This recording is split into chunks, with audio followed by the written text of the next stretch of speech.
borgarfulltrúa Sjálfstæðisflokksins óbreyttan fjölda borgarfulltrúa og til máls tekur borgarfulltrúi Kjartan Magnússon.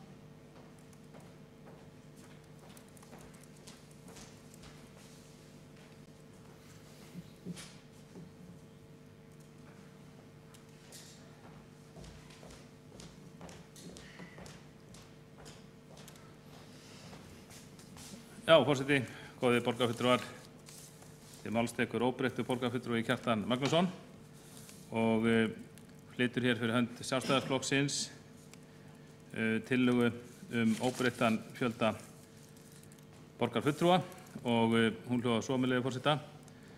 Í 5. tölulið 11. greinar sveitarstjórnarlaga kveðið á að fjöldi aðalmanna í sveitarstjórn skuli vera 23 til 31 í sveitarfélagi með fleiri en 100.000 íbúa.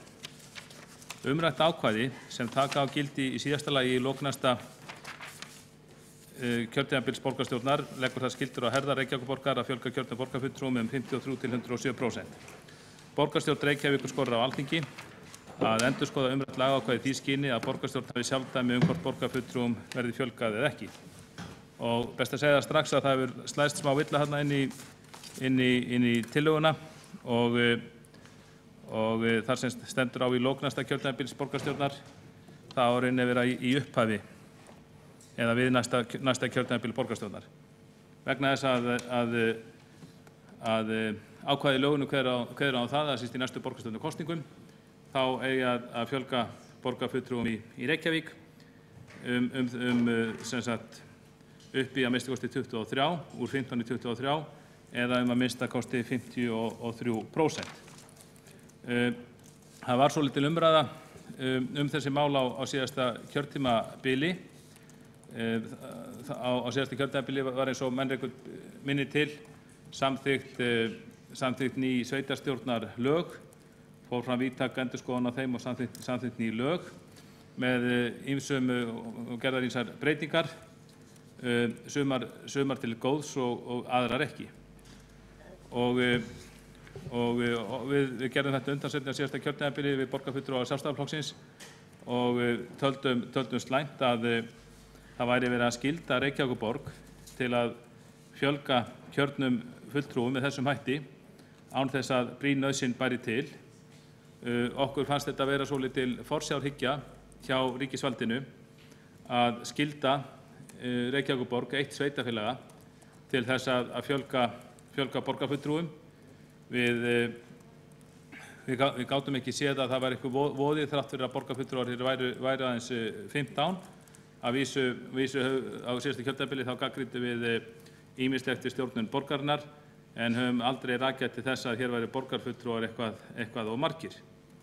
Það kannski ekki til nein sérstak svona ákveðin aðferð til að mæla það hvað kjörnir fulltrúar eigi að vera margir.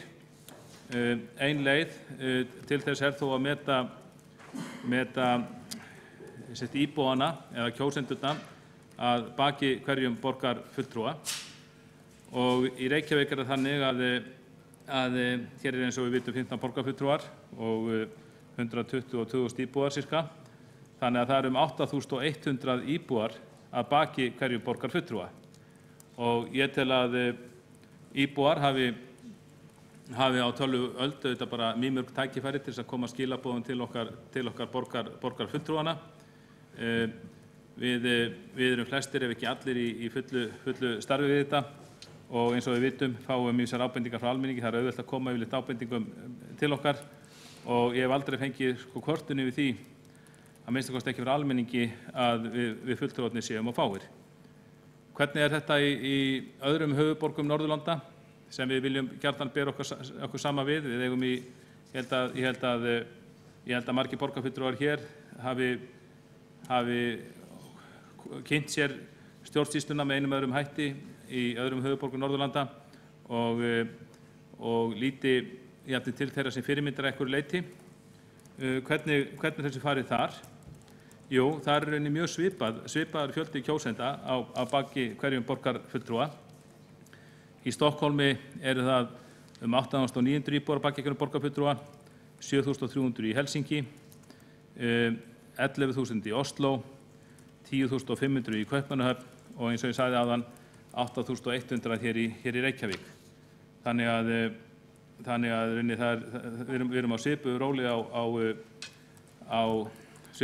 og aðrar höfuðborgir Norðurlöndum og höfum rauninni hér, erum undir hér meðaltali ef eitthvað eru þá rauninni að sinna þessu betur. Og svo má líka geta þess að á Norðurlöndum, þessum borgum, þar eru flestir borgarfulltrúar ekki í fullu starfi. Þeir kannski gegna öðrum störfum og geta því ekki einbeitt sér að borgarfulltrúastarfinu. En við þessi 15, ég held að við flest höfum þetta aðalstarfi og oft bara að okkar einastarfi. Þannig að okkur fannst það einhvern veginn ekki vera gott að ríkisvaldið væri að hlutast til það, gefa okkur skipanir eða lagaferðir það að við skildum fjölga kjörnum fulltrúum. Og í athugasemdum með frumvarpinu þá kom ekki fram mikill rökstuðningur fyrir þessari fjölgun. Í 11. grein sveitarstjórnarlaganna þar segir að í öllum sveitarfélögum þar sem íbúar eru 100.000 eða fleiri þá eigi að vera 23-31 aðalmaður. Það eru ekki mörg sveitarfélög á Íslandi sem svo er ástatt og mér finnst og röksemdir með frumvarpinu voru ekki beisinn. Eitthvað var þá sagt hér það að reynsla sýnda í Reykjavík væru fleiri einstaklingar í reynd virkir sem borgarfulltrúar þessir 15 sem væru kosnir. Varamenn hefðu líka aðkoma stjórn borgarinnar og svo framvegis. Þannig mætti gera ráð fyrir að virkir borgarfulltrúar séu í reynd nær 30 heldur en 15. Þarna finnst mér nú eitthvað að vera rugla saman borgarfulltrúastarfinu og setu í nefndum á vegum borgarinnar, þó það sé mikilvægt, það var ekki kannski beinlínis að ríkja því við borgarfulltrúastarfið. Svo má líka benda á það að ef þessi breyting nær fram að ganga, að það verði fjölgað í borgarstjórninni um þessi 53%, meir en helming, að þá vissulega störfin dreifast á fleiri. Það er ekki þar með sagt að stjórnsýslan verði eitthvað betri. Og ég vek athygli á því að eftir sem áður þá þarf að manna og ekki síður, þá þarf að manna hér pósta. Ég held að við það að borgarfulltrúum fjölgi í 23 til dæmis, þá varum við ekki að reyna að draga úr forföllum. Það þyrfti þá eða oftar að grípa til efstu varaborgarfulltrúa til þess að manna sæti bara til þess þegar að maður borgarfulltrúi forfallast á fundi eða í nefndum. Þannig að mér segir nú svo hugur að jafnvel þó einhverju muni reyna að teikna þetta upp þannig að með þessi sé í rauninu vera að spara, þarna sé bara að vera að raungera kostnað sem þegar hafi fallið til, þá held ég að sé alveg óhjákvæmilegt að það muni líka myndast nýr kostnaður við það að við þurfum í auknum mæli þá að grípa til varaborgarfulltrúanna, þar að segja þessi með númer 24 og 25 og 26, og ég efast að þeir ágætu varaborgarfulltrúar framtíðarinnar, þeir munu sætta sig við það að koma hingað inn í borgarstjórn eða í nefndarráð borgarinnar án sérstakrar þóknunar, þannig að þá verður bara sjálfkrafa til kostnaður. Þannig að mér líst ekki einhvern veginn á þá röksemdafærslu sem ég heyrði þegar þessi tillaga var borin niður fram síðast, en það gerðum við á síðasta kjörtímabili. Þá lögðum við sjálfstæðismenn þessa tillögu fram og óskuðum eftir því að borgarstjórn tæki afstöðu til hennar, beindi til Alþingis að afnema taka út þessi lagafyrirmæli, þannig að við getum bara ákveðið sjálf hvort að við viljum fjölga borgarfulltrúum ekki. Og ekki skal ég neita því að það kunni að vera rök fyrir að fjölga borgarfulltrúum. En mér finnst bara að hafa virkilega vantað á að sú umræða væri tekin hér í borgarstjórninni á opnum vettvangi. Mér skilst að hafa einhver umræður orðið í forsætisnefnd sem er lokuð. En auðvitað ef það á að fjölga borgarfulltrúum, þá á að taka umræðinni hér í borgarstjórn, og borgarstjórn auðvitað fyrst og fremst á að taka afstöðu til þess hvort það sé þörf á því ekki og hafa skoðun á því. Mér finnst það mjög luksulegt ef menn ætla að slíkri tillögu þannig, eins og mér fannst þeir gera hana fyrir kosningar, að þetta séu bara lagafyrirmæli og við eigum helst ekki hafa neina skoðun á þessu.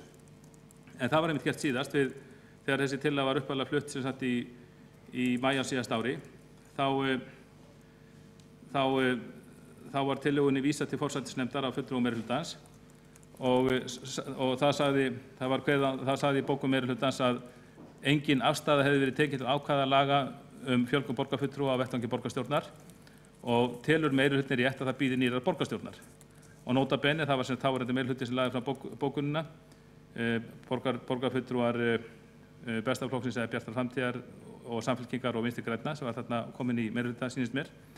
Og ég er algjörlega ósammála því sjónarmiði á sínum tíma að það ætti að bíða nýrrar borgarstjórnar að ákveða þetta.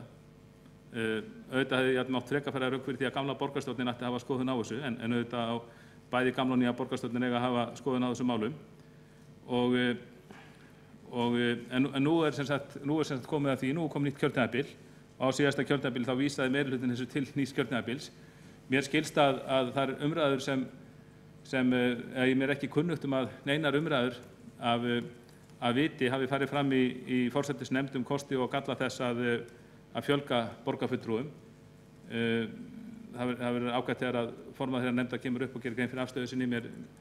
Það má vel vera að sú nefnd sé frekar bara að skoða tæknilega útfærslu þessara breytinga og það er þakkað eftir sjálfu sér. Að sjálfsögðu þurfum við að fara eftir lögum og miða við þau lög sem gilda hverju sinni. En það kemur ekki í veg fyrir það að við höfum álit á því hvort að lögin séu rétt eða ekki. Alveg eins og við förum eftir lögum tekjustofna sveitarfélaga og fjárlögum öllu því. Við förum auðvitað eftir þeim. En við leyfum okkur auðvitað að hafa skoðun á því hvort að þau séu rétt eða ekki síst þegar þau ganga gegn hagsmunum Reykjavíkurborgar eða með einhverjum hætti sjálfsákvörðunarrétti sveitarfélagsins. Og ég verð að segja að mér finnst þessi lög geri það. Mér finnst ekki það þó að það veri heimildarákvæði í þessu lögum að við getum fjölgað borgarfulltrúum og okkur sýnist svo.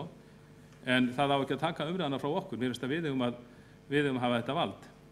Og mér finnst þetta skipta máli núna vegna þess að framundan er mikill sparnaður hjá borginni. Það er hér þverpólitískt samstarf allra flokka það að reyna að hagræða í rekstri, jafnvel að skera niður. Það þarf að spara, það þarf að koma fjármálum borgarinnar í lag sem er ekki í nógu góðu horfi. Og ég verð að segja það að mér finnst það að vera slæm skilaboð ef við þessar aðstæður yrði kjörnum fulltrúum fjölgaðum 53%. Sérstaklega þegar það hefur ekki verið sýnt fram á neina vá sem er fylgjandi því að við séum hérna áfram 15. Mér finnst það að vera slæm skilaboð til margra starfsstaða sem fá áskoranir og fyrirmæli það að halda yfirvinnu í lágmarki, fækka jafnvel starfsfólki, ráða ekki í störf sem losna svo framvegis. Ef við, málstofan hér, sem hefur verið hérna 15 í langan tíma, ef við erum síðan á sama tíma tilbúin að fjölga sjálfum okkur.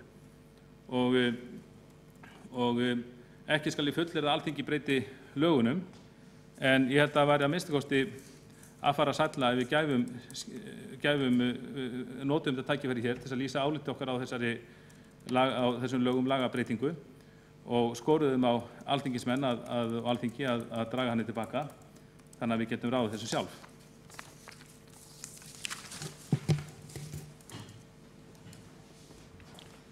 Þá hefur borgarfulltrúinn Kjartan Magnússon lokið máli sínu. Næst tekur til máls borgarfulltrúinn Sóley Tómasdóttir.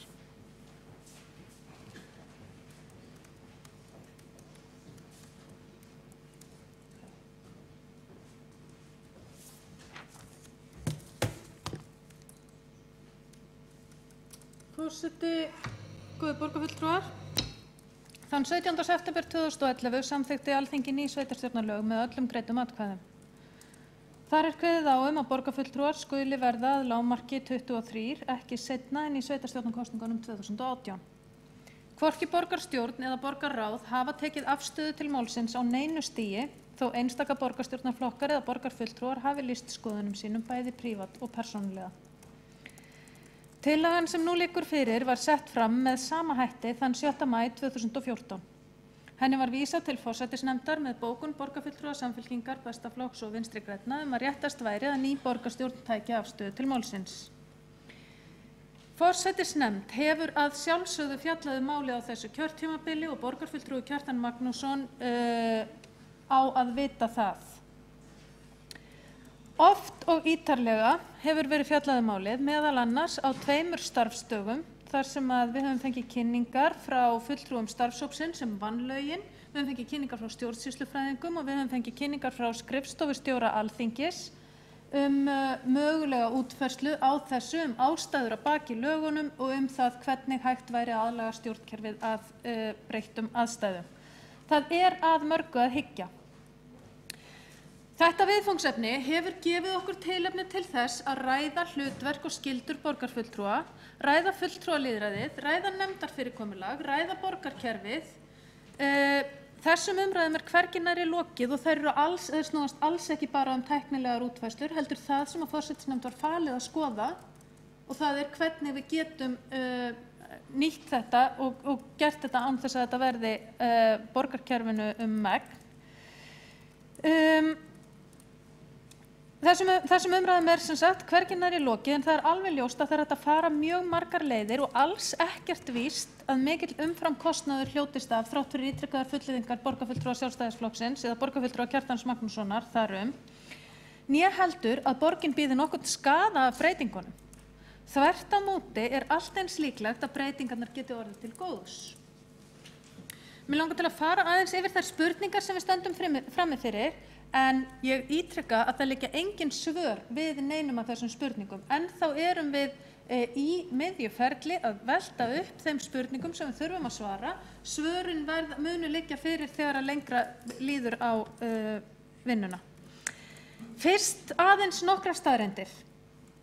Borgarfulltrúar hafa verið 15 frá í óralangan tíma. Ég veit ekki einu sinni hversu lengi. Að undanskildu kjörtímabilinu frá 1978 til 1982. Á bakvið hvern borgarfulltrúa eru það bil 8.000 kjósendur. Á bakvið hvern bæjarfulltrúa í Kópavogi eru það bil 5.000 kjósendur og á bakvið hvern þingmann eru það bil 5.700 kjósendur. Hvergi eru fleiri kjósendur á bakvið kjörinn fulltrúa á Íslandi en hér í Reykjavík. Samkvæmt nýju lögunum gert ráð fyrir að það bil 5.200 manns verði á bakvið hvern borgarbúa. Viðfangsefni sveitarfélaga hafa aukist mjög á undanförnum árum og áratugum. Grunnskólar, leikskólar, frístundastarf og þjónusta við fatlað fólk hefur bæst við, þróast og elfst síðan sirka áramót, svo einhver dæmi séu nefnd. Kostnaður við rekstur kjörinna fulltrúa á bilinu 200 til 300 milljónir króna á ári. Þar af kostnaðurinn við rekstur borgarstjórnar sjálfrar það bil 150 milljónir. Yrði borgarfulltrúum fjölgað á nokkura breytinga á starfsskildum eða hlutverkum mætti gera ráð fyrir kostnaðarauka upp á 50 til 80 milljónir króna. Hér eru vikmörkin mjög stór enda fyrir þetta mjög eftir fjölda framboða sem að ná kjöri og fjölda borgarfulltrúa sem sitja í fagráðum og þetta allt saman miðað við það að engu verði breytt öðru en því sem að lög kveða á Það hefur aftur á móti enginn talað það að fjölga borgarfulltrúum án þess að taka hlutverk og skyldur til endurskoðunar. Það segir sig sjálft að 23 borgarfulltrúar afkasta meiru heldur en 15 borgarfulltrúar og þar með hlýtur að vera hægt að hagræða einhvers staðar á móti. En hvernig yrði það? Hvaða leiðir eru færar til þess að hagræða á móti þessari fjölgun? Við þessu hef ég ekki svör, ég ítreka það. Það liggja engar tillögur fyrir en eðli málsins samkvæmt og þá höfum við verið að velta upp spurningum skyldur og störf borgarfulltrúa.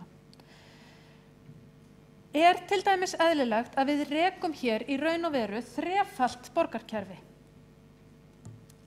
Þrefalt kerfi kjörinna fulltrúa þar sem að í borgarstjórn sitja 15 fulltrúar, í fagráðum sitja svo tugir fulltrúa neðar af listum og jafnvel ekki á listum og þiggja fyrir það föst mánaðarlaun. Og því til viðbótar sitja svo tugir fulltrúa í hverfisráðum og þykja fyrir það föst mánaðarlaun. Þetta fulltrúalýðræði hefur kosti og galla. Þetta tryggir fjölbreyttari sjónarmið við stjórn borgarinnar en þetta ekki eins gagnsætt og ætla mætti þegar kosið til borgarstjórnar. Í rauninni eru miklu fleiri heldur en bara þessir 15 sem að ná kjöri sem að koma að stjórn borgarinnar með einum eða öðrum hætti og taka ákvarðanir í nafni borgarstjórnar. Það alveg ljóst að það hægt að spara umtalsverðar upphæðir með því að skylda borgarfulltrúa til að sitja í fagráðum, einhverjum hluta fagráðanna eða öllum, í anda þess sem gert á Alþingi. Sömuleiðis væri hægt að breyta hverfisráðunum, það væri hægt að breyta því hvernig við skipum fulltrúa, það væri hægt að breyta því hversu margar nefndirnar eru eða hvernig nefndirnar starfa. Þetta gefur allt möguleika á hagræðingu, allt eftir því hvaða leiðir verða valdar. Við getum svo haldið áfram að velta þessu fyrir okkur. Eðlilegt að borgarfulltrúar séu á fullum launum? Eru þeir kannski á of lágum launum? Einhverjir hafa haldið því fram. Eru álagsgreiðslur nægilega gagnsæjar og sanngjarnar? Þó að föst laun borgarfulltrúa séu miðuð við 77,8% af þingfararkaupið, ég man nú ekki nákvæmlega hver prósentan eru fáir ef einhverjir á strípuðum launum. Langflest okkar hafa einhvers konar álag og meðal laun borgarfulltrúa í raun og veru mun hærra heldur en þingfararkaup. Væri eðlilegt að gera starfið aftur á hlutastarfi? Það hefur kosti og galla. Það vissulega ódýrara sem kostur, en það gæti leitt til þess að borgarfulltrúar sinntu ekki störfum sínum sem skyldi. Eðlilegt að varaborgarfulltrúar séu á föstum launum? Fyrstu varaborgarfulltrúar allra framboða eru á föstum launum. Það hefur líka kosti og galla. Auðvitað erfitt að vera í fastri vinnu og þurfa að rjúka í afleysingum með stuttum fyrirvara og þess vegna óljóst hvernig afleysingar ættu að geta verið skilvirkar og ákvarðanir upplýstar nema með því að hægt sé að reiða sig á varamenn sem eru tilbúnir að stökkva inn. En þetta kallar líka á það að við endurskoðum það hvernig forföll og afleysingar fara fram. Það eðlilegt að borgarfulltrúar geti tekið leyfi án þess að fara af launum? Þannig það í dag. Eða ættum við að taka upp kerfi sem sambarilegt við kerfið á Alþingi, þar sem varaborgarfulltrúar eða varaþingmenn koma inn bara ef að aðalþingmenn eru í leyfi í einhvern ákveðin tíma. Það eðlilegt að við getum verið að kalla til fólk án þess að við dettum af launum? Það verður hægt að spara heilmikið með því. Þetta bara örfáar af fjölmörgum spurningum sem við þurfum að byrja á því að velta upp og svo þurfum við að ákveða hvernig við ætlum hver svörin eru við þessu og hvernig við getum sett saman kerfi með tilliti til allra þeirra spurningar sem hér hafa komið fram sem að þjónar borgarbúum jafnvel, ef ekki betur, heldur það kerfi sem við höfum búið til í dag. Það ekkert gott eða jákvætt við það að vera með stjórnkerfi sem ekki endurskoðað reglulega. Stundum eru breytingar ágætar breytinganna vegna og borgarfulltrúar sem hafa setið í mjög svipuðu eða áþekku kerfi í mjög langan tíma geta bara orðið værukærir og farið að, ég veit það ekki, það býður upp á það að borgarfulltrúar sinni ekki störfum sínum eins og þeir best gætu. Og ég held að það sé ágætt að við skoðum þetta bara og vörpum þá öllu fram. Ég veit að ég hef verið mjög fókusuð á kostnaðinn og auðvitað það þannig að lýðræðið kostar og lýðræðið má kosta.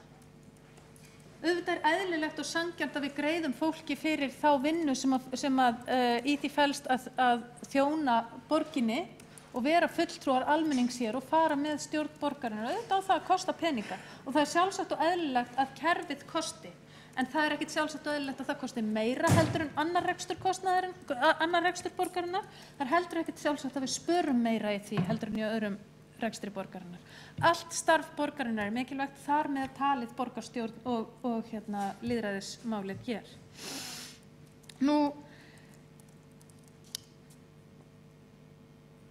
Það auðvitað líka bara beinar lýðræðislegar spurningar ef við erum hætt að tala kostnaðinn. Það allavega þannig að það eru ýmsir hagræðingar möguleikar þannig að við ættum að geta rekið hér kerfi með 23 borgarfulltrúum án þess að mikill tilkostnaður bætist við. En hverjir eru kostirnir lýðræðislega við það að vera með 23 borgarfulltrúa? Hverjir eru kostirnir við það að vera með 15 kjörna fulltrúa hér? Hverjir eru kostirnir við að vera með nefndarkerfið eins og það er? Þeir eru fjölmargir. En það ekkert síður spennandi að vera hér með 23 einstaklinga. Það myndi auðvitað gefa kost á því að hér væru fleiri framboð. Það eftir því sem að borgarfulltrúum fjölgar þeim mun líklegra að smærri framboð komist hér inn og það mjög athyglisvert að á kjörtímabilinu 2010 til 2014 þá voru 5,4% borgarbúa sem áttu ekki fulltrúa í borgarstjórn.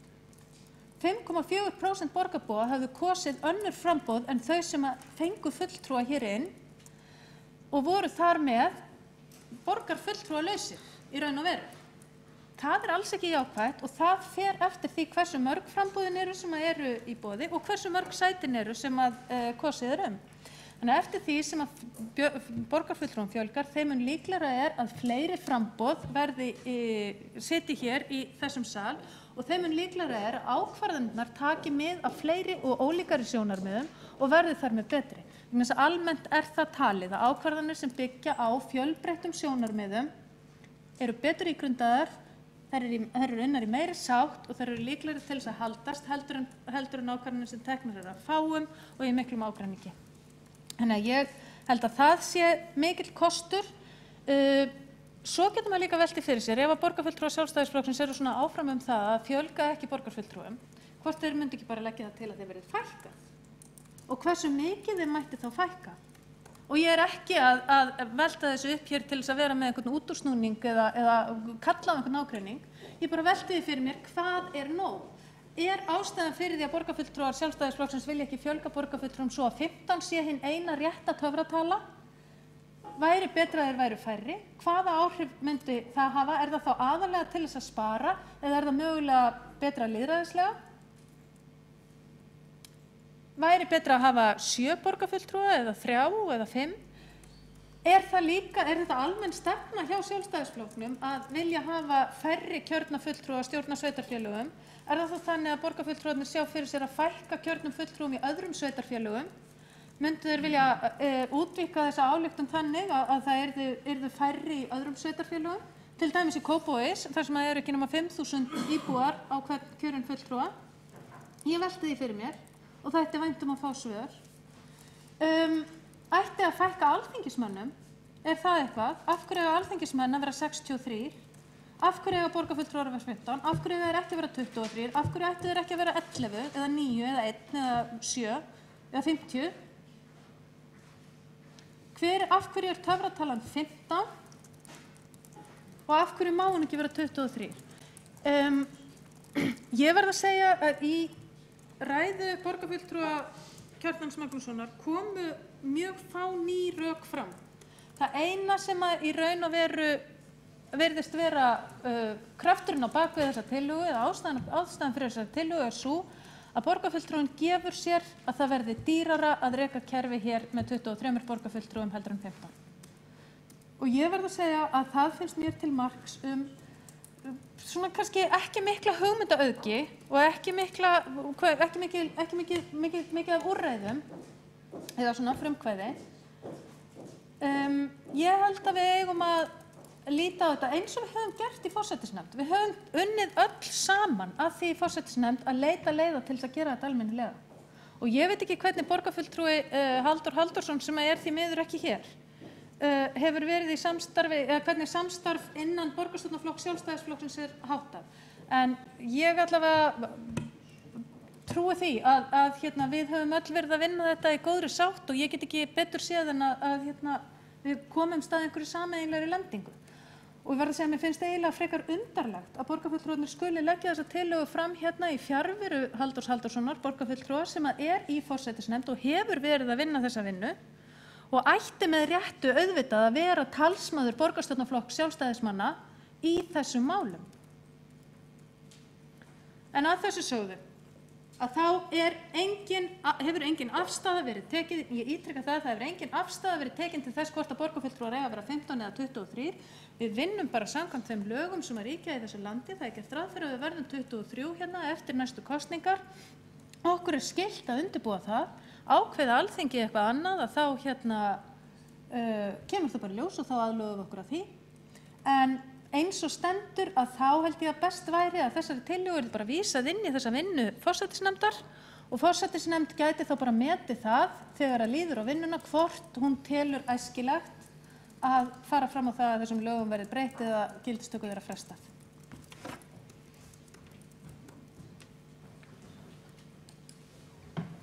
Þá hefur borgarfulltrúin Sóley Tómasdóttir lokið máli sínu. Næst tekur til máls borgarfulltrúin Hjálmar Sveinsson.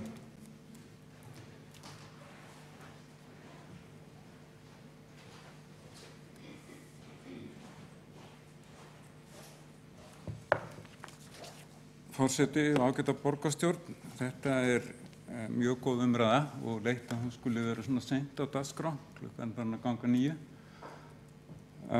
Ég sammála því sem kom fram í máli Kjartans Magnússonar að það upplagt að ræða þetta til hlítar hér í borgarstjórnarsal. Ég hins vegar ekki alveg viss það að það eigi vera borgarfulltrúar sem að ákveða þetta, af því að þeir eru svolítið þá að ákveða í rauninni sín eigin kjör hugsanlega og þannig að þar koma hugsanlega til ákveðnir hagsmunaárekstrar sem ég ákveðnir efasemdir og ég ætlaði að líka segja það að mér fannst ræða borgarfulltrúa Sóleyjar Tómasdóttur mjög góð og hún sagði reyndar mjög margt af því sem ég hefði hugsað mér að segja, sem aðalega það að þetta dálítið flókið mál og þegar ég hugsa þetta sjálfur að þá hefur mér lengst af liðist frekar illa á þessa fjölgun og ekki séð að það skipti miklu máli hvort að borgarfulltrúar eru 15 eða 23 upp á lýðræði að gera. En það mætti líka spyrja eins og borgarfulltrúin Sóley Tómasdóttir gerði, mætti það ekki alveg vera 7 ef við förum út í svoleiðis tölur. Hvað á bakvið töluna 15?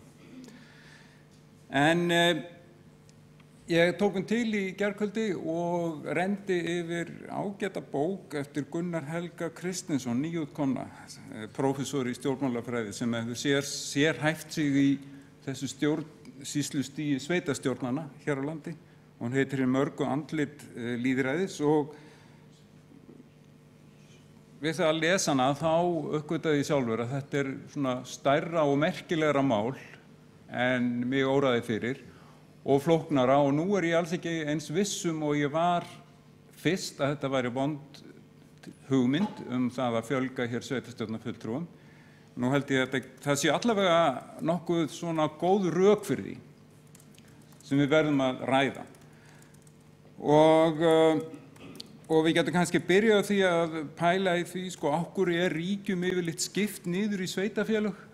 Ég veit það ekki alveg, en það má kannski benda á það í því tilviki eða því tilfelli að svokölluð borgríki eru miklu eldra fyrirkomulag heldur en þjóðríkin. Þjóðríkið mjög nýtt fyrirkomulag í sögu mannkynsins, kannski 200 ára gamalt, þannig að sjálfstæðar sveitarstjórnir þeim skilningi miklu eldra fyrirkomulag samfélagana.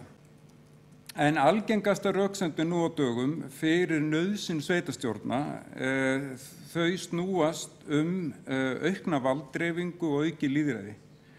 Og í þessari bók sem ég gat áðan að þá segir á einum stað með mjög kjarnyrtri setningu, þetta bókin hans Gunnars Helga Kristinssonar með leyfi forseta: sveitarfélögin færa opinbert vald og þjónustu nær íbúanum.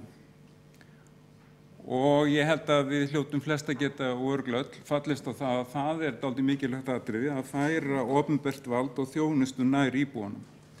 Og það sýnir sig líka í könnunum að landsmenn að þeir bera meira traust til eigin sveitarstjórnar heldur en til þeirra eigin alþingis í Reykjavík.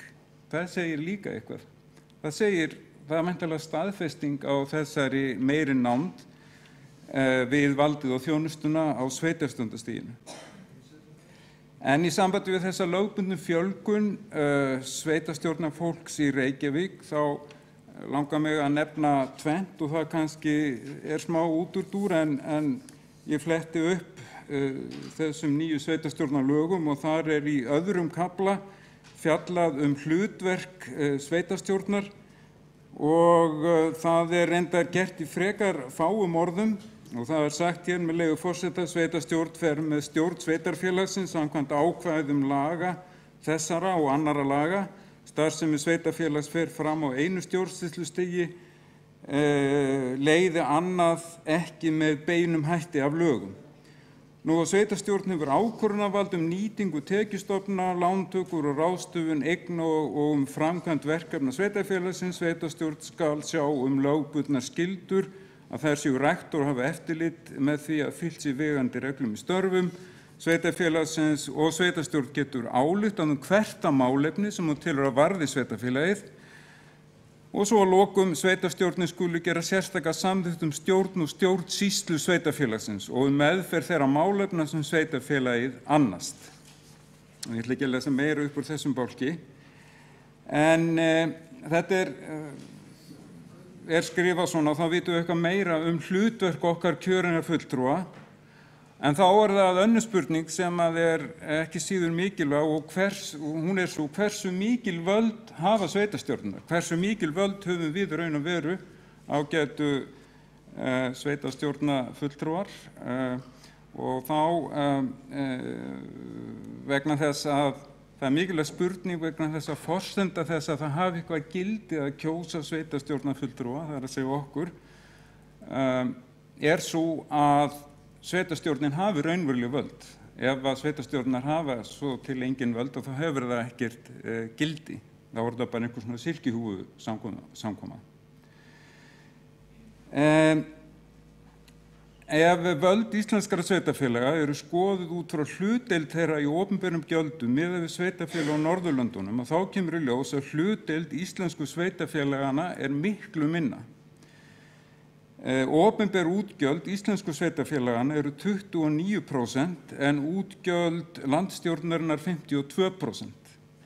Í Danmörku eru útgjöld sveitarstjórnarna 61,5% en útgjöld landsstjórnarinnar 31%. Þetta sem sagt akkúrat öfugt.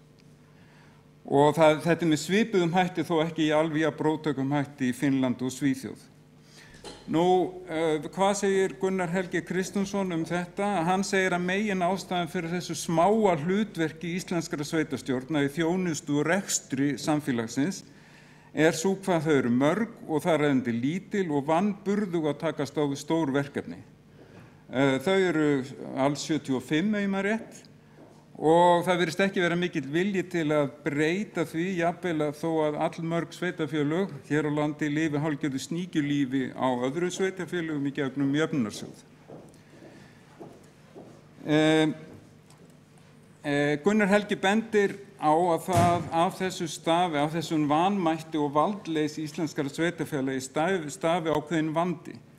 Það allavega svona ákveðin lýðræðisvandi ef við trúum því að sveitarstjórnir séu mikilvægt stjórnsýslustig vegna þess að þau færa þjónustuna og valdið nær fólkinu. Ef við teljum það mikilvægt þá það ekki gott að þær séu svona veikar. Í öðru lagi að þá getur mikill fjöldi smárra en sjálfstæðra sveitarfélaga og til þess að fjölmennir hópar hafa í rauninni engin áhrif á ákvarðanir sem geta þá haft mikil áhrif á þeirra lífsumhverfi og það nægir að nefna deilur virkjanir og stóriðju og slíkt, til dæmis í Hvalfirðinum. Og í þriðja lagi þá getur skapast lýðræðishalli þegar vanburðu og smá sveitarfélög rauninni afsala sér verkefnum sínum og setja yfir til byggðalaga eða til verktaka. Þannig að það að mörg að hyggja og nákvæmlega þessi atriði koma kannski ekki mikið við okkur Reykvíkinga, en það kemur vissulega, skiptir okkur miklu máli, það spurningin hverjir geta kosið, hverjir hafa áhuga á að kjósa fulltrúana, hverjir hafa tækifæri á að bjóða fram og svo það sjálft kosningafyrirkomulagið og útreikningur á því sem skiptir miklu máli. Og það alveg rétt sem kom fram hér í máli borgarfulltrúum Sóleyjar Tómasdóttur að ef að borgarfulltrúum í Reykjavík fjölgar 8 eða jafnvel 16 þá mun þeim fjölga sem hafa tækifæri til að bjóða sig fram, bæði flokkum og einstaklingum. Og það hlýtur að vera gott ef við teljum að valddreifing og meira lýðræði, meira aðhald, meiri samkeppni á henni pólitíska sviði sé æskileg. Og það kemur einnig fram í þessari ágætu bók Gunnars Helga að það fyrirkomulag sem við höfum búið við að hafa tiltölulega fáa sveitarstjórnarfulltrúa og svo þetta fræga reiknilíkan, það hérna kosningaregla ONS. Þegar þetta tvennt leggst saman þá fáum við kerfi sem hagstætt fyrir stóru flokkana en mjög óhagstætt fyrir litlu frambúðin. Og það hafi verið talað að í kosningunum 2010 þá var svokölluð yfirvígt stærsta flokksins 8% í sveitarfélögum sem voru með 7 sveitarstjórnarfulltrúa og 5% sveitarfélögum með fleiri kjörna fulltrúa. Sem sagt, við höfum búið okkur til kerfi sem er hagstætt fyrir þá stóru, slæmt fyrir hérna litlu, við höfum búið okkur kerfi sem að dregur úr fjölbreytni, dregur úr samkeppni á henni pólitíska sviði. Og svo bara lokum að það kemur líka fram í þessari ágætu bók, þar sem að Gunnar Helgi segir fram, hver ástæðan fyrir því að kjörnum sveitarstjórnarmönnum hefur ekki fjölgað í stóru sveitarfélögunum? Jú, hún svo segir prófessorinn, að þeir sveitarstjórnarmenn sem eru fyrir, þeir hafa ekki áhuga á því.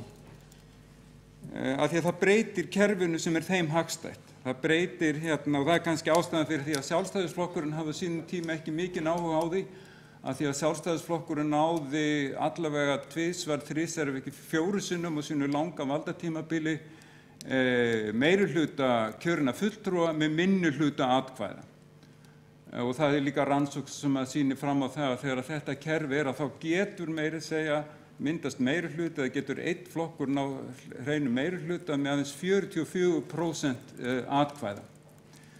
Og manni finnst að það sé frekar svona ólýðræðislegt, en þetta ætti að vera gott fyrir okkur sem erum í Samfylkingunni, því að við erum langstærsti flokkur borgarstjórnarinnar. En samt sem áður held ég að við ættum ekki að styðja endilega óbreytt ástand, og við ættum allavega að taka þessi svona lýðræðis- og valddreifingarrök dálítið alvarlega þegar við ræðum þetta, og það eru Sóley Tómasdóttir borgarfulltrúi fór ágætlega í gegnum það að það getur verið ýmsar leiðir til þess að ná fram ákveðnum sparnaði, þannig að af þessari breytingu hljótist ekki meiri kostnaður. Hjálmar Sveinsson, borgarfulltrúi, hefur lokið máli sínu og þá Hildur Sverrisdóttir, borgarfulltrúi, næsta mælendaskrá.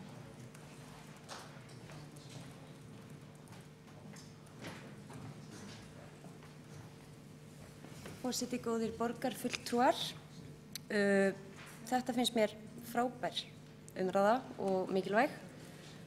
Tek undir með borgarfulltrúa Hjálmari Sveinssyni að segja að það er pínu synd að það er svona langt liðið á fundin að maður svona kannski hefur það nokkuð alveg í sér að nota hérna allan ræðutíma sem í boði, þó maður hefði kannski alveg hug á því. Mér langaði þess að koma inn á það að í fyrsta lagi tel ég þessi algjörlega réttmætt, það sem að borgarfulltrúi Kjartan Magnússon kom inn á, að það skipti máli þetta með kostnaðinn, það skipti máli með að eins og frægi frasin að það sé svona ekki, þó var ekki nema ímyndilega sé að stækka báknið. En ég vil líka þakka borgarfulltrúa Sóleyju Tómasdóttur fyrir mjög fína ræðu þar sem hún fór vel yfir kosti þessa fyrirkomulags ef það er unnið vel. Ég held nefnilega að þetta sé allt saman rétt. Það sem mig langaði aðeins að koma inn á að ég efast ekkert það að ef vilji og svona góð samstarf það að með þessari fjölgun verður þá mögulega einhvers konar starfshlutfall skert eða hvernig svo sem það þannig að krónutala í launum haldur svo sama eða jafnvel minni, það auðvitað allt hægt í þeim efnum. Það sem mig langaði kannski aðeins að koma inn á að það líka alveg kannski vert að skoða eins það núverandi kerfi sem við höfum núna með okkar 15 borgarfulltrúa og öll þau ráð sem við höfum og athuga hvar við getum gert kannski til þess að hliðra til áður en fjölgunin verður. Því það stundum þannig og aftur stigin skref til þess að bæta við og svo einhvern veginn skorið niður og það kannski hefði alveg verið hægt að gera fyrr. Og að því sögðu nefnilega ég svolítið sammála því að ég sammála borgarfulltrúa Sóleyju Tómasdóttur varðandi til dæmis svona lýðræðisanga þessa máls að sem flestir hafi sína fulltrúa og þeir fá að tala máli í þessari stjórnskipun okkar í þessari ágætu borg. Og ég hef verið hugsi yfir því svona í gegnum árin að það að mörgu leyti kannski besta falli kannski óheppilegt og einhverju leyti óeðlilegt að nánast í hverju einasta ráði í borginni allavega kannski einn aðili sem með fullri virðingu fyrir viðkomandi aðila kannski helst til langt seilst að viðkomandi aðili hafi í raun verið kosinn sem fulltrúi til þess að sinna þessum störfum og ég veit að það er ekkert að leiðrétta mig með að ég veit að auðvitað hann það þegar viðkomandi flokkur vill hafa hann þar og svo framvegis en miðað við að langflestir flokkarnir sem hafa aðkomu að borgarstjórn eru með lista og svo framvegis, eru með borgarfulltrúa, eru með jafn marga varaborgarfulltrúa og við náum samt í rauninni ekki að manna lágmarks valdið sem eru ráðin sem taka þessar ákvarðanir. Þannig að ég hef svona verið hugsi yfir því og að því leytinu til finn ég alveg tilbúin að skoða þessa fjölgun út frá þessum vinkli. Hvort við séum ekki alveg örugglega með að við séum alveg að dekka lýðræðið, að það sé algjörlega á hreinu. En þess vegna langar mig líka að þá sé það alveg mikilvægt að við séum að skoða núna áður en að þessi breyting á sér stað eða ekki, hvað við getum gert núna til þess að reyna að kannski laga þetta akkurat núna og það mun að sjálfsögðu lækka launakostnað og svo framvegis eins og við vitum öll að þetta er að mörgu leyti tvöfalt kerfi og þetta er miklu strangara á þinginu og sem er kannski óeðlilegt ef maður fer út í það. En það sem mér langaði aðeins að ræða er að í þessari tillögu sem Sjálfstæðisflokkurinn leggur hér fram er nefnilega að það er nefnilega margt í þessu. Það er margt þetta varðandi fjölgunna og ekki fjölgun og kostnað og lýðræðið og valdið og allt það. En í tillögunni stendur í rauninni einfaldlega að borgarstjórn sameinist að fá að ráða þessu sjálf. Og mér finnst sá punktur kannski að fengi svolítið svona litla umfjöllun, allan að því sem ég orðið vitnað hér og mér langar aðeins kannski að velta því upp af hverju svo sé, af hverju er við ekki til í að ræða það, burtséð hvað okkur finnst það, en af hverju tökum við þá ekki ákvörðun það okkar á milli, en það sé okkar ákvörðun. Við erum lang stærsta valdeiningin á stjórnsýslustiginu, af hverju erum við ekki tilbúin að við tökum ákvörðun fyrir hönd okkar flokka, okkar kjósenda. Við þekkjum borgarkerfið best, við vitum best hvernig á að gera þetta og hvar er pottur brotinn, hvar þarf að passa upp á að allt sé eins vel gert, hvar er hægt að mögulega spara einhverja peninga. Það veit enginn betur heldur en við. Þannig að af hverju erum við einhvern veginn hrædd við að taka þá umræðu fyrst? Hvort við sem ekki tilbúin að bara taka þetta vald til okkar og einhvers konar með einhver útfærslu sem ég hef ekkert búin að hugsa upphátt, ég er ekkert búin að hugsa en það er bara svona veltis upp. Að við vita átt að ég má því að þetta er í samhengi laga sem við erum að taka tillit til og svo framvegis, en af hverju ekki, en einhver angi af því væri að við fengum pínu að ráða þessu sjálf. Og ég kannski skil ekki alveg af hverju við erum einhvern veginn svo rosalega til í að bara henda því valdi frá okkur og svo einhvern veginn eins og það sé bara svona heilagt og við höfum einhvern veginn enga skoðun á, því að við höfum skoðunir á alls konar. Það er hvort sé þessu utanríkismál eða varðandi mál sem varða bara lög á Alþingi, hvort við viljum fá þau breytt eða hvort við viljum láta setja þau eða hvað það er. Við höfum oft ekki þannig ákvarðanir. Og þetta er mál sem hefur bara beint að gera með okkar valdtæki, okkar stjórnskipun. Og þannig að þessi umræða er frábær, hún hefur marga og mikilvæga vinkla, en mér langar kannski bara þess að einbra þetta snýst að borgarstjórn sameinist að beina til Alþingis, að borgarstjórn haldi þessu umræðu áfram og fái í rauninni að hafa valdið hjá sér og það fyrir mitt leyti er ekki vond hugmynd. Takk. Hildur Sverrisdóttir, borgarfulltrúi, hefur lokið máli sínu og þá er borgarfulltrúi Hjálmar Sveinsson og skal eftir að veita andsvar við ræðu borgarfulltrúans.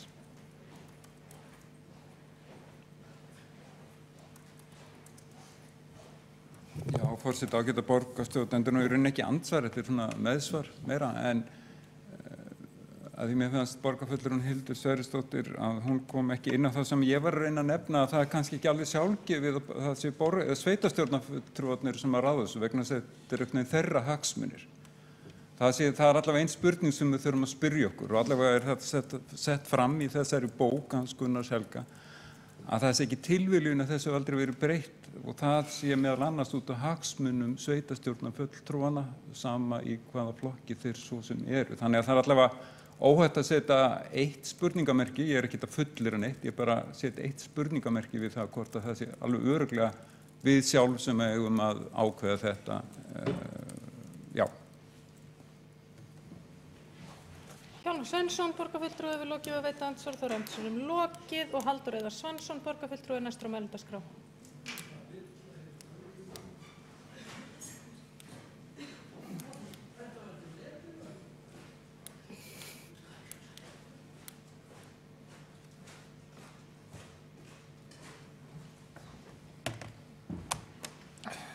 Forseti og borgarstjórn. Já, það er ágætt að fá að taka þessa umræðu fjölda borgarfulltrúa sem er undir þeim formerkjum sem að borgarfulltrúin Hildur Sverrisdóttir útskýrði ágætlega og var mjög gott að fá áréttað að þetta er ekki endilega efnisleg umræða, heldur til að borgarstjórn fái að ákveða hvort við fjölgum úr 15. En hins vegar má náttúrulega rekja í því samhengi að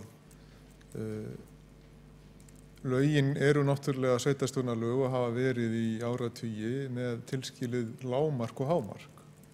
Og lágmarkið hefur verið 15 allavega frá sveitarstjórnarlögum 1961. Ég var ekki búinn að grafa lengra aftur, en ég held að það hafi verið akkurat, eldri voru frá 27 held ég. En ég ætla nú ekki að fara út í þá sálma hér.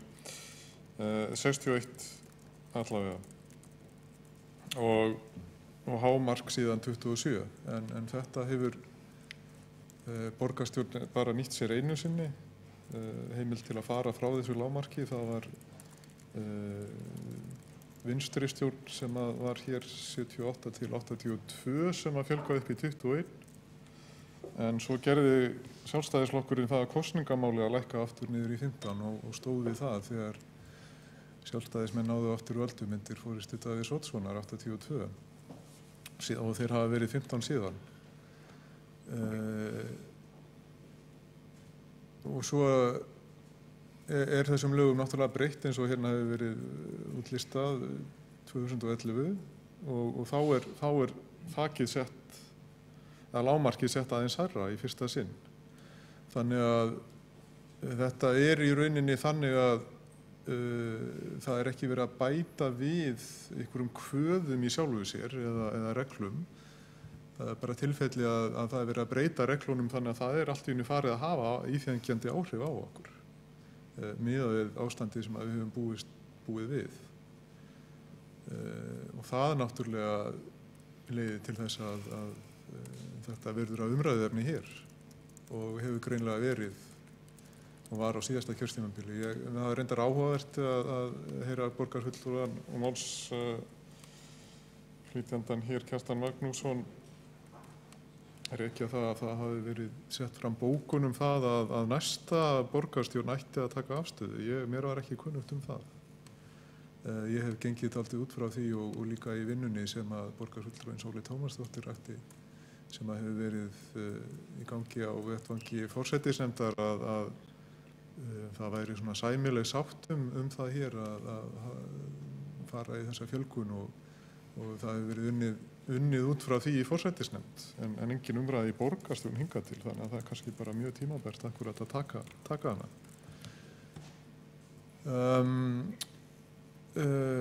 Og borgarfulltrúin Sóley Tómasdóttir rakti náttúrulega líka ágætlega að þetta er alveg hægt með allavega litlum tilkostnaði, auka tilkostnaði og þar er kannski stærsti liðurinn eins og borgarfulltrúin Hildur Sverrisdóttir kom inn á réttilega. Stærsti liðurinn er akkurat spurningin allt þetta fólk sem er verið að sækja út fyrir hópinn og kostar töluvert og það er náttúrulega það kerfi sem við erum með og er alveg heimilt og ekkert út af það að setja sem slíkt.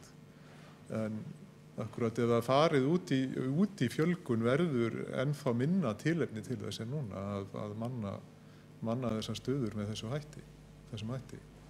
Og akkurat hægt að færa þau rök að það sé svona eðlilegra fyrirkomulag að þetta sé bara fólkið sem er kosið sem er sett í þessar stöður eins og er gert á þingi. Það sé ekki verið að sækja eitthvað út fyrir með einhverjum hætti sem að kjósendur geta kannski illa áttað sig á fyrirfram. Og það eru síðan vissulega kostir við fleiri fulltrúa, lægri þröskuldur fyrir minni framboð til að komast inn, kannski hugsanlega breiðari hópur og fjölbreyttari, þó að það sé auðvitað rétt að með tölvutæknin og öðru er kannski nálæðin við kjósendur meiri. En mér finnst alltaf svona pínu setja allavega spurningamerki við það að það sé verið að útmála það sem einhverja stækkun á bákni og bara verið að horfa í kostnaðinn þegar það verið að fjölga fulltrúum. Af því að þetta fulltrúalýðræði hér byggist á því að þeirri forsendu að hér séu fulltrúar almennings eða alla hið minnsta einhvers konar tengiliður við almenning og mér finnst bara ekkert að því að það endurspegli einhvern veginn að svona með einhverjum sannkjörnum hætti fjölda fólks samanburður við kannski miklu stærri borgir í Norðurlöndum kannski ekki fyllilega sko rétti samanburðurinn af því að þá erum við náttúrulega að tala um mun stærri borgir og komin upp í einhverja jafnvel hundruður fulltrúa þannig að maður hlýtur að velta fyrir sér hvort að það kannski eitthvað eðlilegt lágmark og hvort að við séum ekki komin í rauninni löngu niður fyrir eðlilega lágmarkið miðað við að við höfum haldið 15 svona lengi og íbúafjöldin hefur stækkað sko. Það sko svona viðurkennda viskan í þessu er að þú þarft ekki endilega alltaf að halda línulegu sambandi milli kjörinna fulltrúa og fjölda íbúa en að það sé kannski allavega einhvers konar lágmarks þröskuldur sko. Þú hefur eitthvað ákveðið lágmark en svo vex út frá því lágmarki eftir því sem að íbúum fjölgar. Ég vona að ég sé að gera mig skiljanlegar en ég hef svolítið verið að skoða þetta svona aftur í tíman og skoða mismunandi sjónarhorn. Það hefur nú ekki gefist mikill tími frá því að þessi tillaga var lögð fram til dæmis til að bera þetta undir flokksfélaga og aðra og almenning. Það hafa nú komið eitthvað viðbrögð en þau hafi verið kannski pínu skiptar skoðanir en mér finnst svona eins og flestir í mínum hópi við höfum ekki tekið formlega afstöðu til þess að séu fylgjandi því að fjölga og sjáu fleiri kosti við það en galla en það er erfitt að meta það þegar ekki liggur fyrir formlega afstöða. Við höfum tekið formlega afstöðu til þessara sveitarstjórnarlaga hvað varðar hlutfall sem að getur kallað á eftir íbúafundum og íbúakosningum að sveitarfélög hafi sjálfdæmi í því að geta lækkað niður fyrir 20% lágmark sem núna í sveitarstjórnarlögum en það náttúrulega annars eðlis og eitthvað sem að kannski eðlilegra að fulltrúar sjálfur hafi skoðun á eða hafi vald yfir, það getur alltaf skoðanir en eitthvað sem að snertir okkur svona beint. Af því að við höfum alveg mjög beinan hag af þessu, sérstaklega ef að þetta fyrir að lækka kannski launakostnað okkar þegar fleiri bætast við. Við hljótum að þurfa að vera alveg hreinskilin með það. Þannig að mér finnst það álitamál að við eigum að fá að ráða þessu og erfitt með að taka mjög skýra afstöðu með því. Akkurat allavega núna í kvöld. En allavega eitt sem ég fann var og fannst góð skrif var gömul grein eftir Pavel Bastósek frá 2010. Það var nú áður en að þessi lög voru sett aðeins áður en umræða er náttúrulega í gangi og hún hefur verið í gangi mjög lengi alltaf fram til baka og þar byrjar hann á að segja að það er til formúla yfir því hversu margir þingmenn nú er ég farin að vitna beint, ég ætla bara að gera það með leyfi forseta. Það er til formúla yfir hve margir þingmenn eigi að sitja á þingum ríkja. Besti fjöldinn er víst fenginn með því að taka 3. rót af íbúatölu ríkisins og sé það gert í tilfelli Íslands kemur í ljós að hér ætti að vera 68 þingmenn sem sagt ansi nálægt raunverulega fjöldanum. Sé sömu formúlu beitt í tilfelli Reykjavíkur kemur á daginn að í Ráðhúsinu ætti að sitja 49 borgarfulltrúar. Þeir eru hins vegar 15 og hefur fjöldi þeirra haldist nær óbreyttur í heila öld. Og svo rekur hann það sem að hér hefur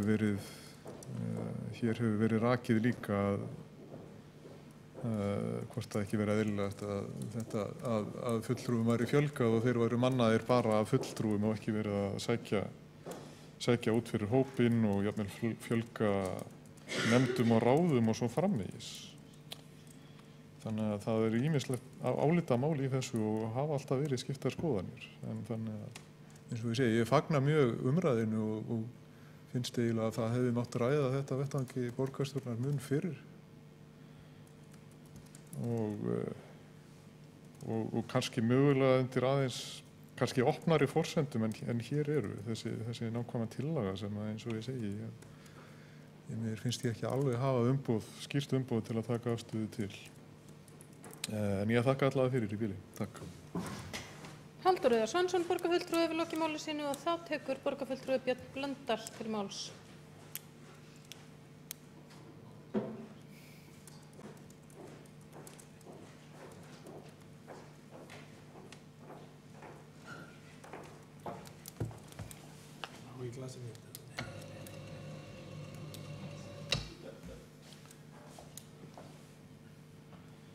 Já, forseti, ágætu borgarfulltrúar.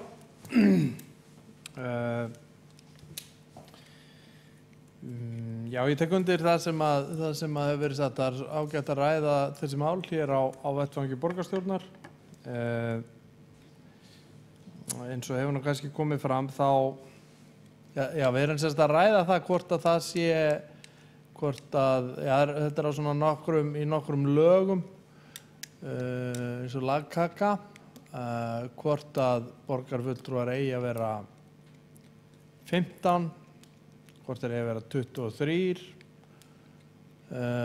hver eigi að ákveða, hvað eigi að vera margir og svo framvegis. Þetta eru nokkrum lögum.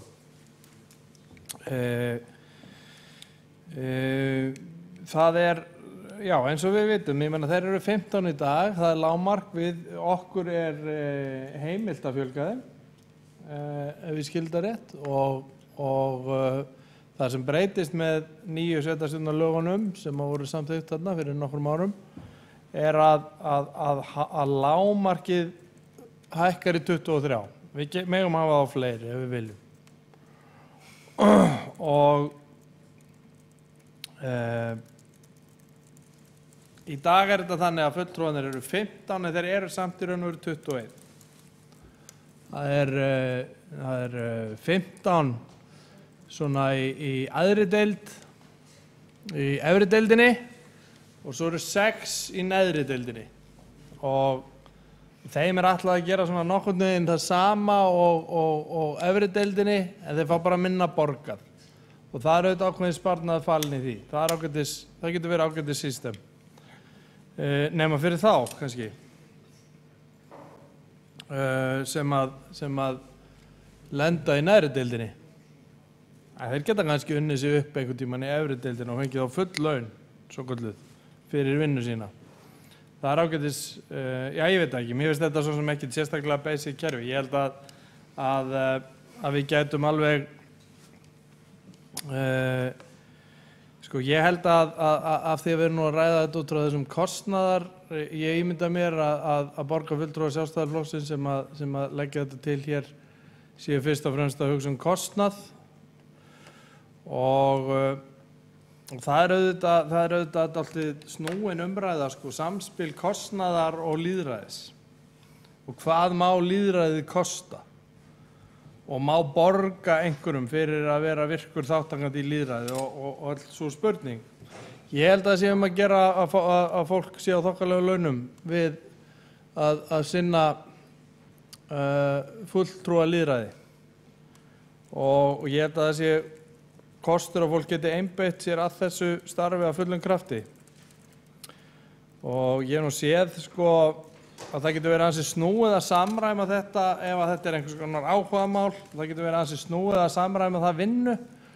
Ég sitt nú í stjórn Sambands íslenskra sveitarfélaga og heyri þar af leiðandi í sveitarstjórnarfólki víða um land og Reykjavík er einu staðurinn þar sem að það að vera borgari eða bæjarfulltrúi er fullt starf og það má auðvitað deila það hvort að það þarf að vera fullt starf en það er algjörlega ljóst að víða út á landi þar sem að sveitarstjórnarfólk er að fá kannski einhvern 40 skall á mánuði en er auðvitað í töluvert mikilli vinnu að þetta er illsamræmanlegt með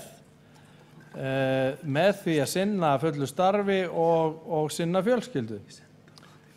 Og það er auðvitað algjörlega ljóst líka að þetta takmarkar aðgengi fólks mismikið að þáttöku í sveitarstjórnarmálum og það eru kannski helst konur sem að hrökklast frá þessu, því að það er oft þeirra já, það er nú bara þannig í þessu samfélagi okkar það sem að jafnréttið nú ekki meira að ákveðin ábyrgð lendir oft frekar á konum og það getur verið snúnara fyrir þær að sinna fundastörfum á eftirmiddugum og kvöldin og svo er þetta auðvitað bara fjárhagslegt spursmál.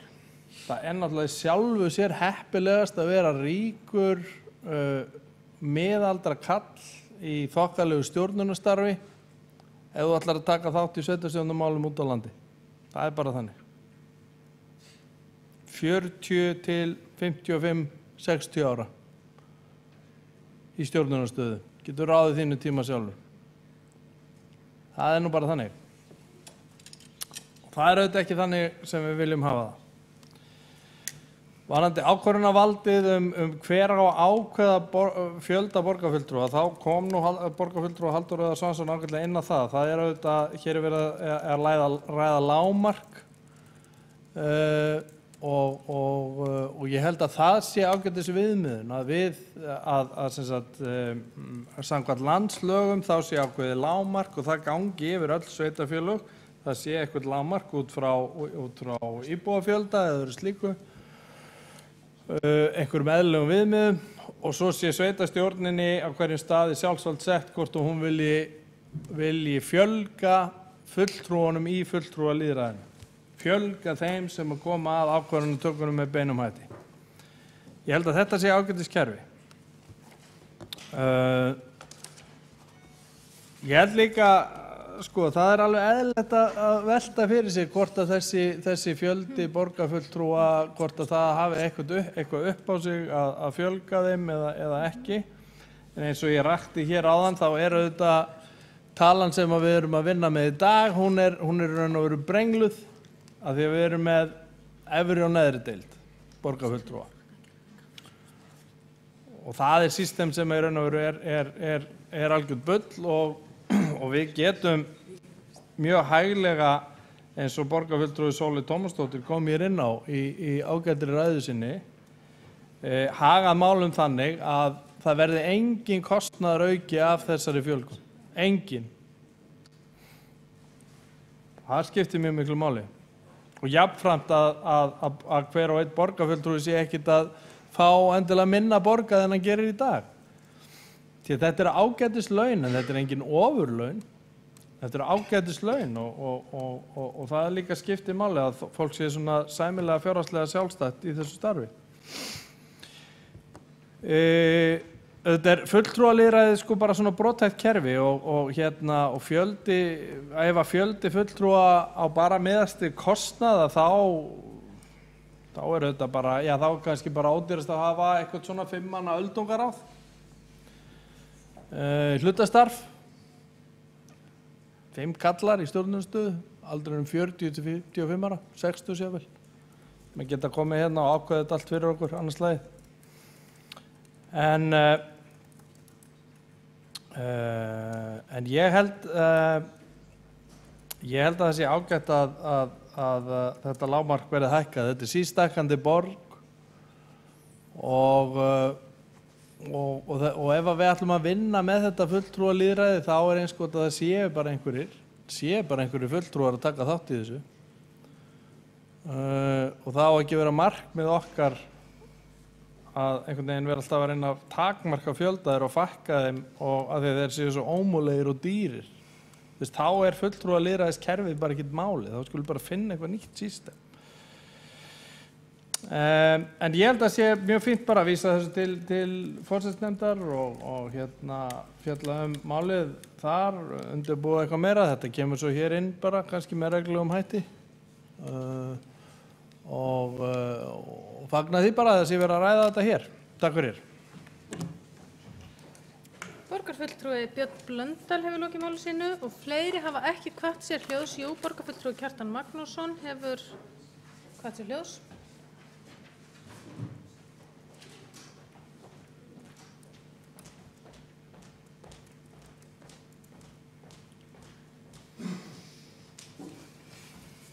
Forseti, góðir borgarfulltrúar, ég vil þakka fyrir þær umræður sem hafa átt sér stað þessa tillögu og þær hafa að mörgu leyti verið ágætar, menn hafa svona fílósóferað þetta, farið víðan völl og ágætar umræður í sjálfu sér, en mér finnst minna hafi verið talaðurinni þann anda sem liggur að baki þessari tillögu, sem nefnilega sá að Reykjavíkurborg hafi þetta að segja. Ég heyri bara í málstofunni í kvöld hafi verið reifuð margvísleg sjónarmið, mörg þeirra gild varðandi málið, hvort það að fjölga borgarfulltrúum, hvort það að fækka þeim, hvort þetta sé ágætt að tala, eitthvað slíkt sko.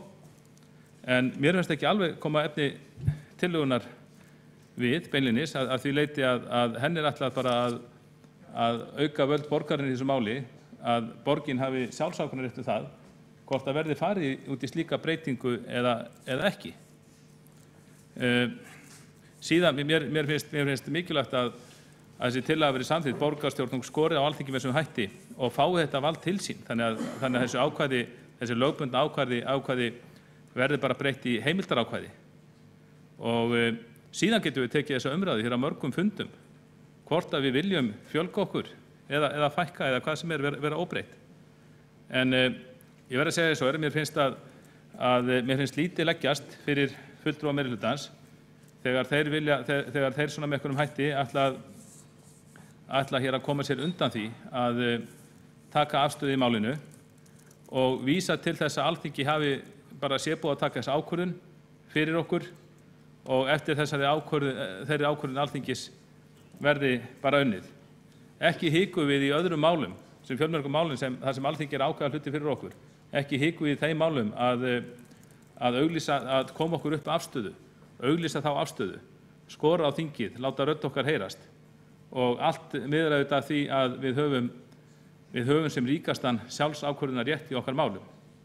En þegar það kemur að þessu máli, þá er eins og fulltrúar meirihlutans, þeir láti sér það í létturúm í liggja, það sé bara búið að taka ákvörðun fyrir þá og hafa kannski ákveðna velþóknun á því að hér sé verið að fjölga borgarfulltrúum, enda voru þessi sveitarstjórnarlög, þau voru samin eða komið í gegn á vakt síðustu ríkisstjórnar Samfylkingar og Vinstri grænna. Sóley Tómasdóttir, hún fór náttúrulega yfir þetta í mörgum orðum og mér fannst svolítið eins og hún var að drepa umræðinni á dreif og fjallaði mikið kostnaðarþátt málsins. Það er kannski ástæða bara til að þakka henni fyrir það að hún skuli af samviskusemi vera að meta þetta fram og aftur, hvernig sé hægt að útfæra þessa lagabreytingu á sínum tíma, þannig að hvaða kostnað þetta hafi í för með sér.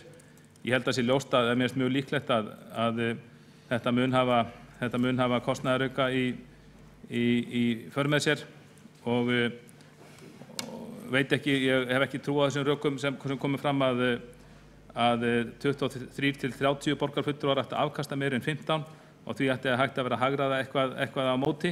Auðvitað er þetta að hagræða eitthvað á móti en mér segir nú svo hugur að það mun ekki minnka eyðslan í borgarstjórn við það að fjölga borgarfulltrúum. Bæði þetta hefur það kostnaði í för með sér og ég held að embættismenn sem þjóna okkur, þeir hafi nú meira að gera að þjóna 30 manns heldur en 15 manns. Hins vegar þá var ýmislegt bitastætt í ræðu borgarfulltrúans forsetans með það hvernig okkar kerfi væru og það verið sjálfsagt að endurskoða þau og ég tek alveg undir það. Öll kerfi eiga að vera í sífelldri endurskoðun og okkar kerfi ekki síður en annarra.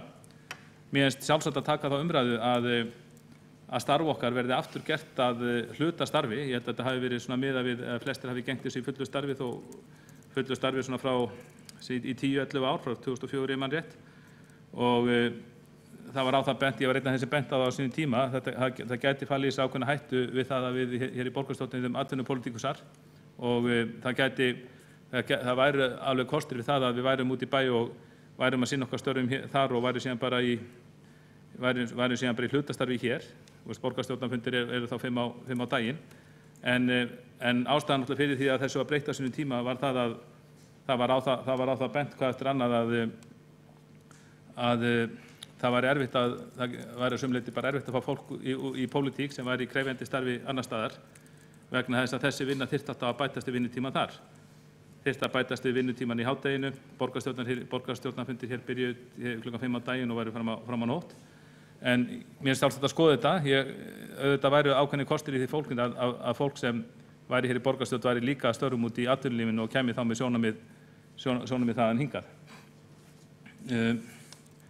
Ýmsir ræddu það hér að og svo var komin að það væri óðurlegt að oddvitinn okkar Halldór Halldórsson hann væri ekki hér í dag að fjalla þetta mál.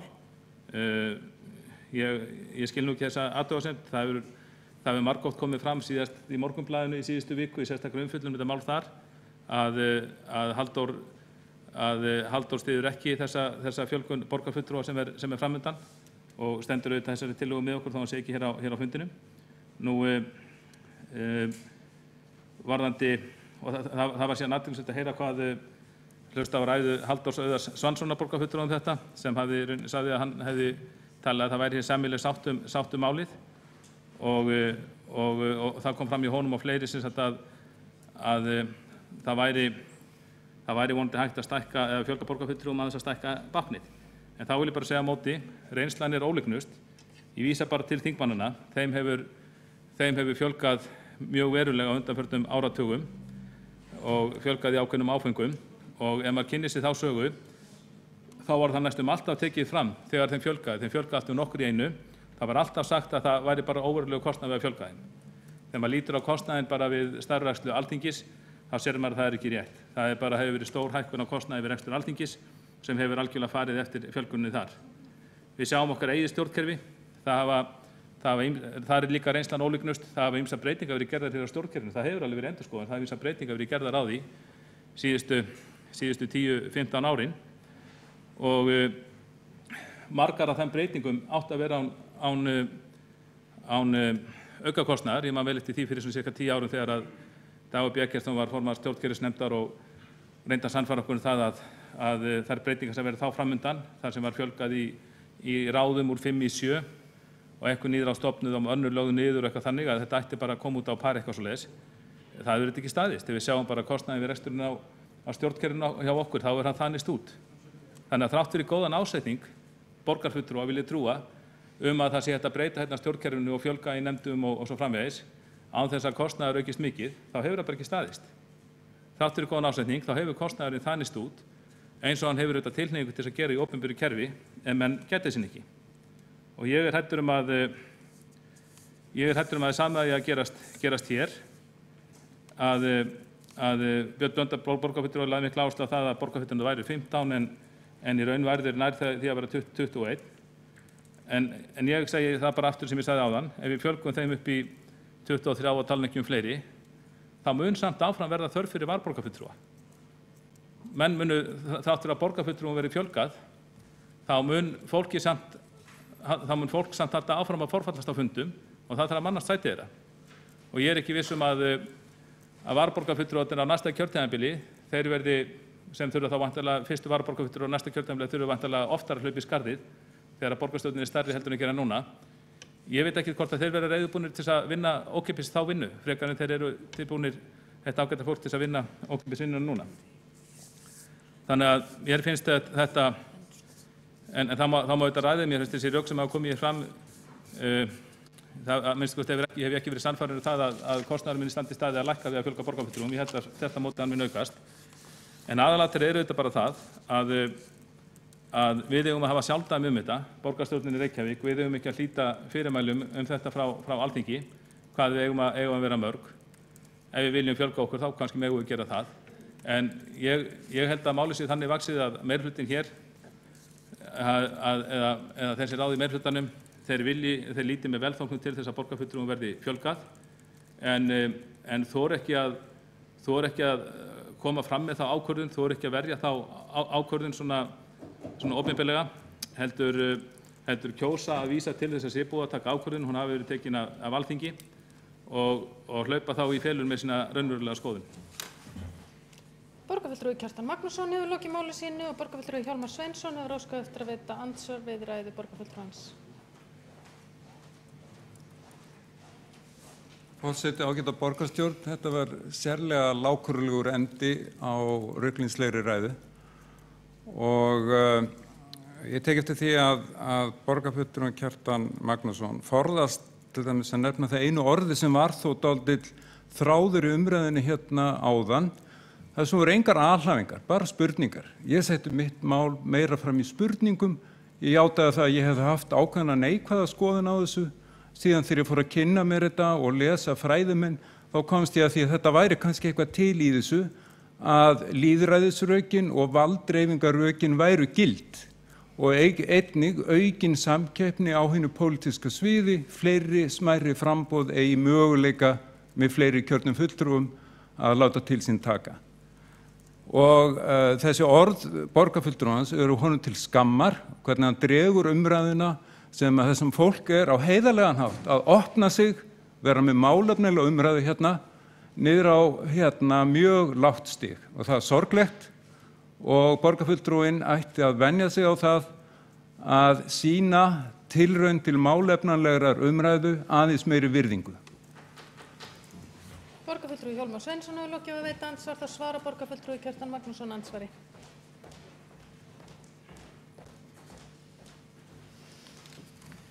Forseti, góðir borgarfulltrúar, ég held að borgarfulltrúinn Hjálmar Sveinsson hitti sjálfan sig verst fyrir með þessum sleggjudómum sínum minn málflutning. Hann hefur kannski ekki hlustað nógu vel, ég tók það hvað eftir annað fram hér í ræðu minni hér áðan að umræðan hér í kvöld hefði verið ágætt að mörgu leyti og það hefur verið dregin fram mörg gild sjónarmið í ræðum allra sem hefur tekist til máls. Þannig að ekki vil ég kannast við það að hafa gert lítið úr málflutningi félaga minna hér í borgarstjórn á allan hátt eins og borgarfulltrúum virðist telja. Það sem ég hef hins vegar reynt að draga fram að þetta mál hér er einfalt. Þetta mál hér snýst það, tillagan hér sem liggur hér fyrir í kvöld snýst það að skora á Alþingi að fela borginni sjálfdæmi, sjálfsákvörðunarrétt í þessu máli. Og sjálfsákvörðunarréttur í sem flestu málum er nú eitthvað sem ég held að við borgarfulltrúar eigum að sameinast og þess vegna eiga allir borgarfulltrúar að geta samþykkt tillögu Sjálfstæðisflokks hér í kvöld, algjörlega óháð því hvar þeir standa síðan í því máli, hvort að ég að fjölga borgarfulltrúum, fækka þeim eða láta á standa í stað. Þannig er málið vaxið. Menn eiga bara að líta á þessa tillögu eins og hún er og taka síðan umræðuna hvort við viljum fjölga eða fækka í staðis að láta einhvern veginn Alþingi taka hana fyrir okkur. En ég hef hins vegar gagnrýnt það, mér sýnist að nú hefur verið tilkynnt það að tillögunni verið bara aftur vísað til forsætisnefndar og ég verð að segja það, góðir borgarfulltrúar, mér finnst það skollaleikur. Við lögðum þessa tillögu fram á síðasta kjörtímabili, þá treysti meirihlutinn sér ekki til að raunni afgreiða hana, heldur vísan til forsætisnefndar, vísan til nýs kjörtímabils. Nú er nýtt kjörtímabil komið og þá kemur meirihluti bara með einhverju önnur rök fyrir því að taka ekki afstöðu í málinu. Og það finnst mér skollaleikur og það finnst mér gagnrýni vert, en í því þarf ekki að felast og alls ekki að ég sé að gera lítið úr öllum þeim rökum sem hér hafa komið fram í kvöld. Borgarfulltrúi Kjartan Magnússon hefur lokið við að svara andsvari, það eru andsvörum lokið og umræðum og við göngum til atkvæða málsmeðferðartillögu. Þau sem samþykkja að vísa tillögunni til forsætisnefndar gefi merki.